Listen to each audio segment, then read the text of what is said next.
El buque cablero de Halifax, fletado por la compañía White Star poco después de la catástrofe, zarpó el 17 de abril de 1912 a las 12:45 bajo el mando del capitán Frederick Harold Lardner. El CS Mackay Bennett, dedicado habitualmente a la reparación de cables telegráficos submarinos, fue equipado en esta ocasión con una carga insólita y lúgubre: 100 ataúdes, unas 100 toneladas de hielo, productos de embalsamamiento suficientes para apenas 70 cuerpos, así como la presencia de especialistas John R. Snow Jr., principal embalsamador de Halifax, y el canónigo Kenneth Cameron Hind, encargado de oficiar los servicios religiosos. Cuando el 20 de abril el barco llegó al lugar de la tragedia, la tripulación se encontró con una escena que los marineros describirían después con espanto. El mar estaba cubierto de cuerpos flotantes, fragmentos del buque y chalecos salvavidas. Durante los días siguientes, los hombres trabajaron desde pequeñas embarcaciones para recuperar las víctimas a bordo. Cada cuerpo recibía un número, se describía minuciosamente el aspecto, la ropa y los objetos personales, que se embalaban y etiquetaban para una identificación posterior. Pronto quedó claro que las provisiones eran dramáticamente insuficientes. Se estableció entonces un sistema que reflejaba las divisiones de clase de la época. Los pasajeros de primera clase eran embalsamados y depositados en ataúdes. Las víctimas de segunda clase eran envueltas en lienzos. Y muchos de tercera clase, así como miembros de la tripulación, eran sepultados en el mar. Cada entierro marítimo iba precedido de una breve oración del canónigo Hind, tras lo cual el cuerpo, envuelto en tela, se deslizaba desde una tabla hacia las gélidas aguas del Atlántico. En total, el Mackay Bennett recuperó 306 cuerpos.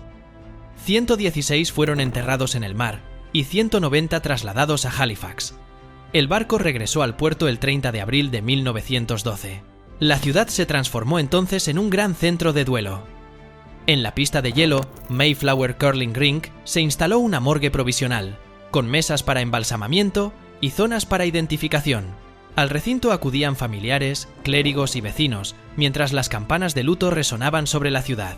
Entre los hallados estaba John Jacob Astor IV, uno de los pasajeros más ricos del Titanic, identificado por su ropa y pertenencias de valor: chaleco salvavidas sin dueño.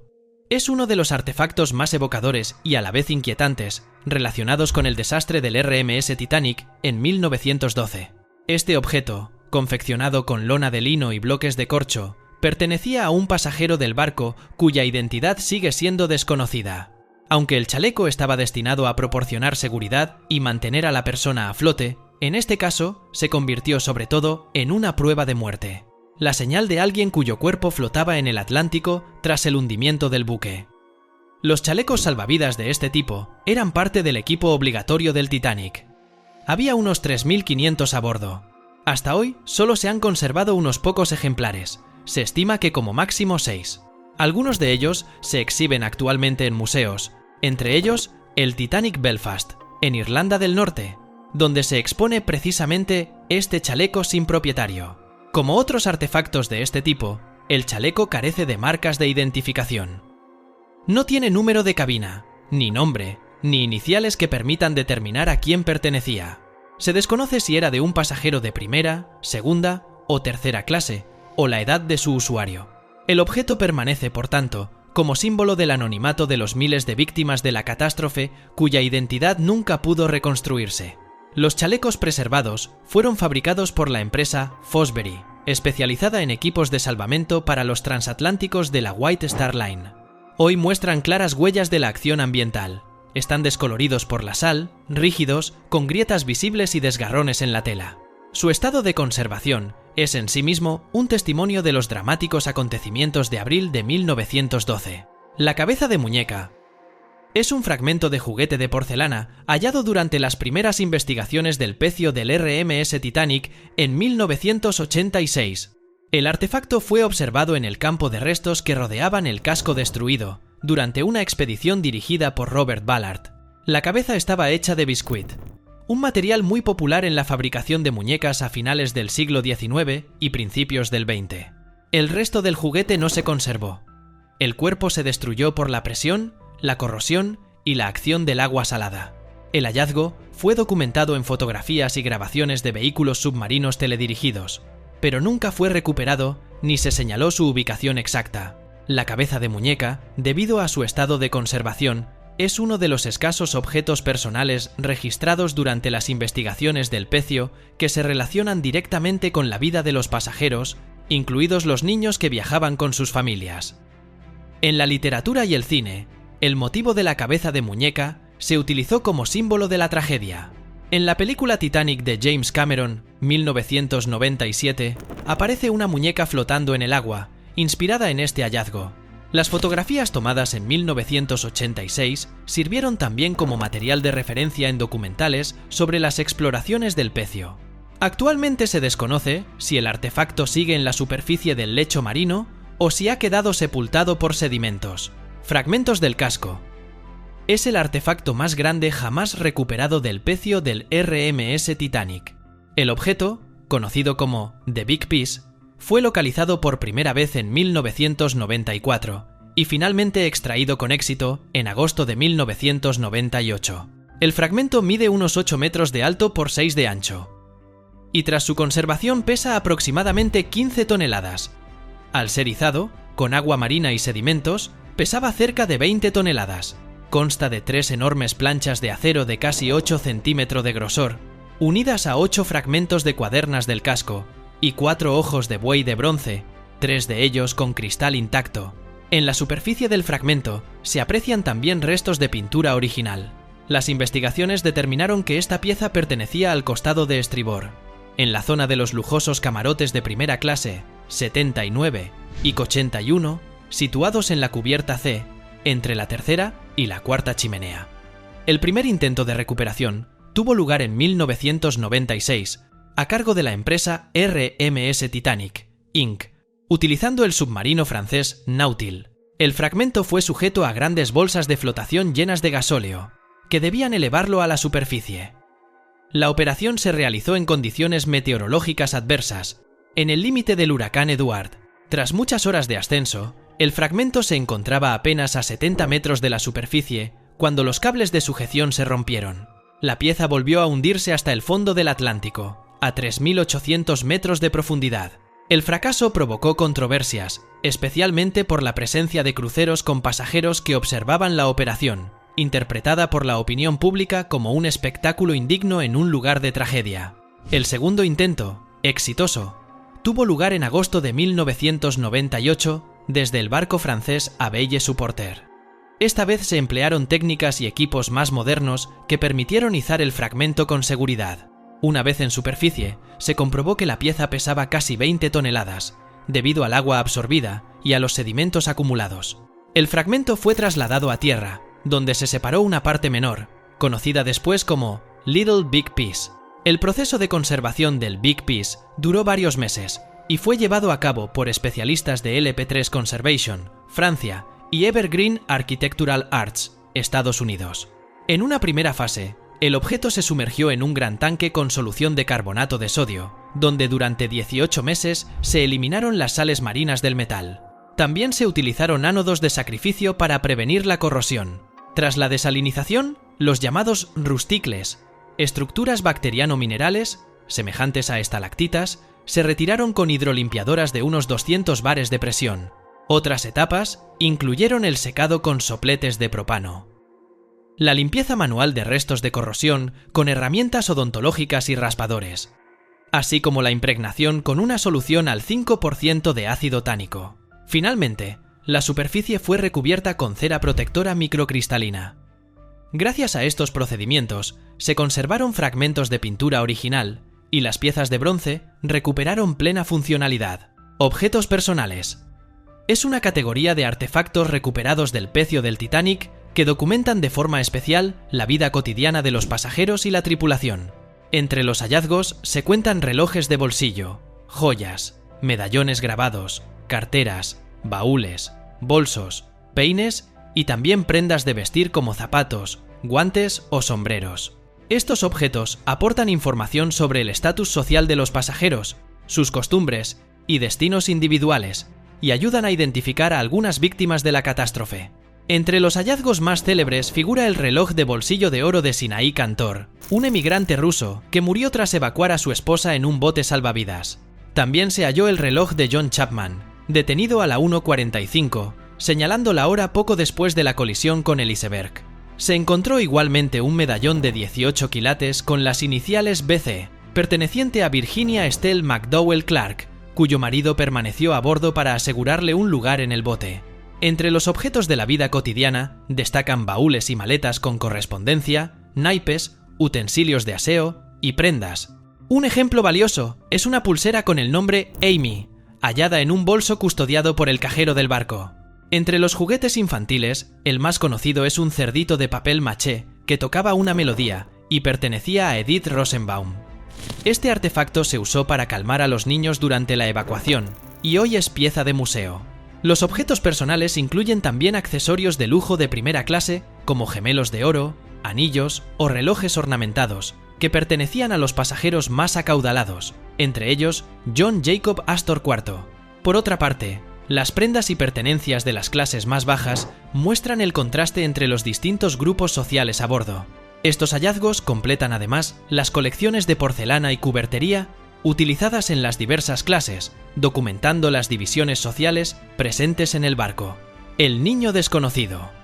Era un niño de 19 meses procedente de Inglaterra, cuyo cuerpo fue rescatado de las frías aguas del Atlántico tras el naufragio del Titanic. Durante muchas décadas se ignoró su identidad. Fue registrado en los documentos como Cuerpo N-4 y enterrado en Halifax, Canadá, el 4 de mayo de 1912. En su lápida, costeada por la tripulación del buque de rescate C.S. Mackay Bennett, figuraba únicamente la inscripción: en memoria del niño desconocido, cuyo cuerpo fue hallado tras el naufragio del Titanic el 15 de abril de 1912. Los marineros, profundamente conmovidos por la visión del pequeño, reunieron dinero para un pequeño ataúd blanco, organizaron un funeral digno y colocaron en su interior un medallón de cobre con la inscripción Nuestro Angelito. La tumba del niño se convirtió en uno de los lugares de recuerdo más conmovedores. Durante años la gente dejó allí flores y juguetes. No fue hasta casi un siglo después cuando se logró establecer su verdadero nombre. El niño se llamaba Sidney Leslie Goodwin y había nacido el 9 de septiembre de 1910 en Melksham, condado de Wiltshire. Era el hijo menor de Frederick Joseph Goodwin y Augusta Tyler, y hermano de Lillian, Charles, William, Jesse y Harold. La familia entera planeaba comenzar una nueva vida en Estados Unidos, donde les esperaba un empleo en una central eléctrica de Niagara Falls. En un principio pensaban viajar en otro barco, pero una huelga de mineros les obligó a cambiar de planes. Embarcaron en el Titanic en Southampton el 10 de abril de 1912. Todos los miembros de la familia perecieron en la catástrofe. Solo el cuerpo de Sidney fue recuperado. Durante años, los investigadores trataron de descubrir quién era el niño desconocido. En 2002 se exhumó el cuerpo y se realizaron pruebas de ADN que inicialmente apuntaron al niño finlandés Eino Vilhelmi Panula. Sin embargo, análisis posteriores y más precisos en 2007 permitieron identificar al niño como Sidney Leslie Goodwin. La identidad fue confirmada al comparar el ADN con parientes vivos por línea materna. En la lápida se añadieron entonces su nombre y fechas, pero la antigua inscripción Niño desconocido se mantuvo como símbolo de recuerdo a todas las víctimas más jóvenes del Titanic. Frascos de perfume son algunos de los artefactos más extraordinarios y a la vez conmovedores recuperados entre los restos del RMS Titanic. Fueron descubiertos durante expediciones de investigación en la segunda mitad del siglo XX y rápidamente adquirieron el estatus de algunos de los testimonios más evocadores de la catástrofe. Pertenecían a Adolphe Saalfeld, perfumista y pasajero de primera clase, que en 1912 viajaba en el barco a los Estados Unidos con la intención de presentar sus productos en un nuevo mercado. Saalfeld, nacido alrededor de 1865 en Alemania y posteriormente nacionalizado en Gran Bretaña, dirigía la empresa Sparks White Co., especializada en el comercio de aceites esenciales y composiciones aromáticas. A bordo del Titanic llevó consigo maletas de cuero llenas de más de 60 frascos con concentrados de perfume. Estas bolsas, cuidadosamente marcadas con su nombre, debían constituir la base de su presentación comercial en América. Tras la colisión del barco con el iceberg y ante la evacuación, Saalfeld se vio obligado a dejar su equipaje en la cabina. Él mismo sobrevivió a la catástrofe, pero nunca recuperó las muestras abandonadas. Los frascos permanecieron en el fondo del Atlántico durante casi 90 años, hasta que fueron recuperados en la década de 1990. Se encontraron dentro de una de las maletas de cuero que, aunque corroída y cubierta de incrustaciones marinas, había conservado su contenido en un estado sorprendentemente bueno. Durante los trabajos de conservación e investigación, se descubrió que algunos frascos se habían destruido y su contenido se había filtrado. Fue entonces cuando se liberó un aroma que, después de tantos años bajo el agua, seguía siendo perceptible. Se describió como delicadamente floral, con notas que recordaban a lavanda y rosas. Este acontecimiento provocó una gran conmoción entre los investigadores. Un rastro sensorial anterior a 1912 cobraba vida en el laboratorio, evocando la memoria del pasado y la tragedia del Titanic. En total, se recuperaron varias docenas de frascos, algunos de los cuales conservaron su interior casi intacto. Otros sufrieron fugas parciales y el agua de mar degradó su contenido. Expertos en química perfumista intentaron analizar los residuos de aceites para identificar su composición química. El objetivo era crear una especie de huella química que permitiera reconstruir la fragancia original, lo que ayudaría a comprender mejor las técnicas y fórmulas utilizadas en la perfumería eduardiana. El proceso de conservación de los frascos resultó sumamente difícil. El vidrio estaba debilitado por décadas de presión, sal y procesos químicos en el fondo del océano. Los elementos metálicos estaban recubiertos por gruesas capas de depósitos minerales, y los aceites esenciales, protegidos durante décadas de la exposición al aire, comenzaron a sufrir rápidos cambios químicos tras la recuperación. Los conservadores tuvieron que idear métodos que permitieran preservar tanto los frascos como su valioso contenido. Las bacterias que devoran el Titanic. Esta denominación se refiere a la especie Halomonas titanicae, descubierta en 2010 durante el estudio de muestras de óxido extraídas del pecio del RMS Titanic, situado a unos 3.800 metros de profundidad en el Atlántico Norte. Estos microorganismos desempeñan un papel clave en el proceso de biodegradación de estructuras de acero en el entorno marino y son directamente responsables de la destrucción acelerada del naufragio. Halomonas titanicae es una bacteria gram-negativa, con forma de bacilo, que se desplaza gracias a flagelos distribuidos por toda la superficie celular. En condiciones de laboratorio, se demostró que se desarrolla mejor a una temperatura de unos 37 grados Celsius, en un medio con un pH cercano a 7, 0, y en agua con una salinidad del 2% al 8%. En la práctica, esta bacteria puede tolerar un rango de salinidad mucho más amplio, llegando incluso al 25%. Es halófila, es decir, adaptada a vivir en condiciones de alta salinidad, y su metabolismo le permite funcionar tanto en presencia de oxígeno como en ambientes pobres en oxígeno. En este segundo caso, los microorganismos utilizan iones de hierro como aceptores de electrones, lo que acelera la corrosión del metal. Un fenómeno característico de su actividad son las llamadas rusticles, estructuras frágiles y porosas que recuerdan a estalactitas o carámbanos y que crecen sobre la superficie del pecio. Los rusticles están compuestos en un 35% por compuestos de hierro óxidos, hidróxidos y carbonatos, mientras que el resto está formado por agua, minerales y diversas comunidades microbianas. Estas estructuras son extremadamente frágiles, comparables a la arena mojada que se deshace al tocarla. Su desarrollo provoca el desprendimiento de capas protectoras del metal, profundiza grietas existentes y expone nuevas superficies de acero, acelerando así la corrosión. Investigaciones realizadas desde la década de 1990 indican que la actividad de Halomonas titanicae y de microorganismos relacionados está llevando a la desintegración progresiva de la estructura del naufragio. En las últimas décadas, muchos elementos icónicos del Titanic, como la bañera del capitán, las barandillas, el mástil o la cofa, han sido completamente destruidos. Se considera que en las próximas décadas toda la estructura podría desaparecer. Algunas previsiones apuntan a que este proceso concluirá ya hacia 2030, mientras que otras lo sitúan en la década de 2040 o 2050, dependiendo de la velocidad de corrosión y de las condiciones ambientales locales. Halomonas titanicae posee diversas adaptaciones que le permiten sobrevivir en las condiciones extremas del fondo oceánico. Entre ellas se encuentran la capacidad de sintetizar compuestos protectores como la ectoína o la hidroxiectoína, que estabilizan las células en entornos de alta salinidad y presión. Estas bacterias también forman biopelículas, colonias compactas que les permiten adherirse firmemente a superficies de acero y aumentan su resistencia frente a condiciones ambientales variables.